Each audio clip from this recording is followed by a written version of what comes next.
Compelling stories are often hidden in plain sight, like that of Alice Wong's father, Jack Carson Presley.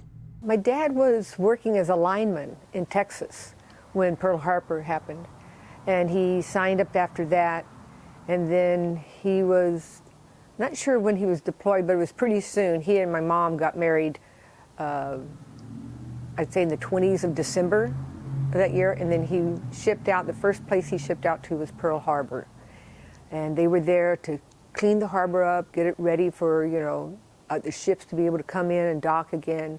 Jack Presley was in the Navy. He was in the newly formed Construction Battalion, the Seabees.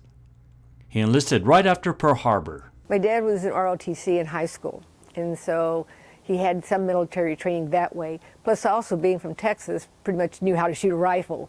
And because he had grown up, my grandfather was, he built houses from, there was no subcontractors. It was from floor to roof. And my dad had done that also, so he had, had that experience. The Seabees, or Construction Battalion, as they were originally called, came from different backgrounds than most enlistees. They were construction workers and generally older, and they hit the ground running. So they were brought in to reconstruct the airstrip, redo the buildings, and for a guy who was probably 21, that group was told when they docked them into Midway, that they probably would either be killed or caught as prisoners of war, because the U.S. was expecting the Japan to come back again, which, luckily that was the turning of the tide, and they didn't.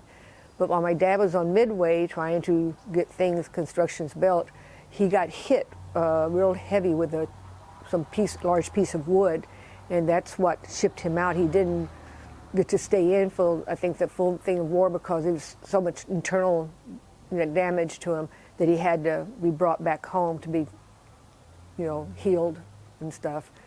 But he was, you could always tell he was proud, because he had his whole uniform. Jack returned to his wife and civilian life. To this day, daughter Alice treasures memories of him and wears his Navy peacoat. Jack Carson Presley. And so this is his, and you can see that it's been well used. And then I need to go, and I can wear it, but I had to have the sleeves cut back, because being that I'm 5'4" and he was 6'1", and so, but of course it has the original Navy buttons on it. And she still has his Seabee ring in memories. You have to have your elbow at shoulder height, 9 degrees. You have it 45 degree here, and you snap it away.